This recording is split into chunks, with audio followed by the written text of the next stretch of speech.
নিম্নমানের সামগ্রী দিয়ে ধীর গতিতে চলছে জোরপূর্ব থেকে ভরালি বটতলা পর্যন্ত রাস্তার কাজ। ভোগান্তিতে পড়েছে এলাকাবাসী। সাভার থেকে বিস্তারিত জানাতে সরাসরি যুক্ত হচ্ছেন প্রতিনিধি কামরুজ্জামান। কামরুজ্জামান, প্রকল্প সংশ্লিষ্ট যারা রয়েছে তারা এ বিষয়ে কি বলছে এবং এলাকাবাসীরা কি বলছেন?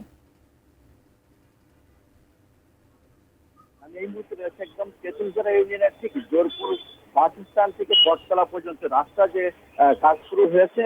তবে একটা বিষয় থেকে জানিয়ে রাখি যে আমি যে একটু ক্যামেরার মাধ্যমে দেখাই যে এই গত প্রায় 3 থেকে 4 মাস আগে রাস্তার কাজ শুরু হলেও এখন পর্যন্ত আপনি দেখতে পাচ্ছেন যে রাস্তায় কিন্তু ধীর গতিতে কাজ চলছে এবং কাজের মান কিন্তু খুবই নিম্নমানের। এখানে আমরা স্থানীয় লোকজনের সাথে কথা বলেছি, তারা আমাদেরকে জানিয়েছে, আমি যদি ক্যামেরার মাধ্যমে আপনাদের একটু দেখাই যে নতুন রাস্তা করেছে সেই রাস্তায় যেমন আপনি দেখতেই পাচ্ছেন বালি কিন্তু একদম মানে নিম্নমানের বালি এবং সিমেন্ট না দেওয়ায় কিন্তু আজ কয়দিন ধরে কাজ করলেও এখন পর্যন্ত জমে না। আপনারা দেখতে পাচ্ছেন রাস্তার কিন্তু এই অবস্থা, এই হাল। নতুন কাজ, এখন কাজ কিন্তু রাস্তায় চলমান। আমি যদি আপনার ক্যামেরার মাধ্যমে একটু সামনের দিকে দেখাই যে এই রাস্তায় কিন্তু প্রায় 3 মাস আগে কাজ শুরু হলেও রাস্তায় কিন্তু এখন পর্যন্ত কাজ কিন্তু কোন রকম কাজ হয়েছে এবং এই রাস্তায় কিন্তু কারখানা রয়েছে, প্রায় 4 থেকে 5টা কারখানা রয়েছে।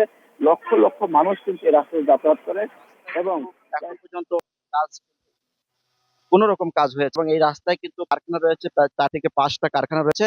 লক্ষ লক্ষ মানুষ কিন্তু এই রাস্তায় যাতায়াত করে এবং প্রায় এই সিমেন্টের যে একদম সিমেন্ট যেভাবে দেওয়ার কথা ছিল সেই সিমেন্ট কিন্তু সেভাবে দেয়নি।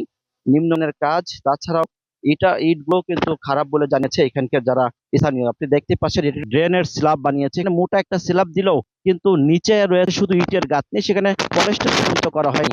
এভাবেই কিন্তু মাটির নিচে কদিন ঢেকে যাবে কাজটি। আর আপনি যদি সামনের দিকে আপনাদের একটু এগিয়ে দেখাই যে এই রাস্তার ভিতরের ড্রেনগুলো এলাকাবাসী আমাদেরকে জানিয়েছে এই রাস্তায় যে ড্রেন হয়েছে সেই ড্রেনগুলো নাকি তাদের নিম্নমানের ড্রেন হয়েছে বলে আমাদেরকে জানিয়েছে।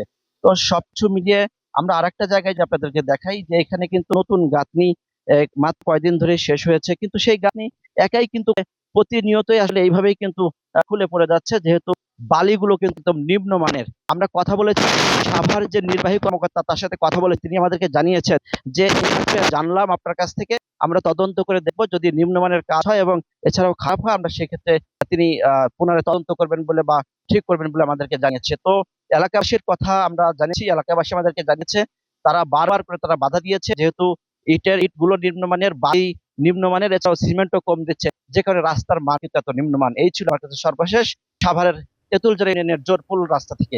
আমরা ফিরে যাচ্ছি শাকিলার কাছে। শাকিলা।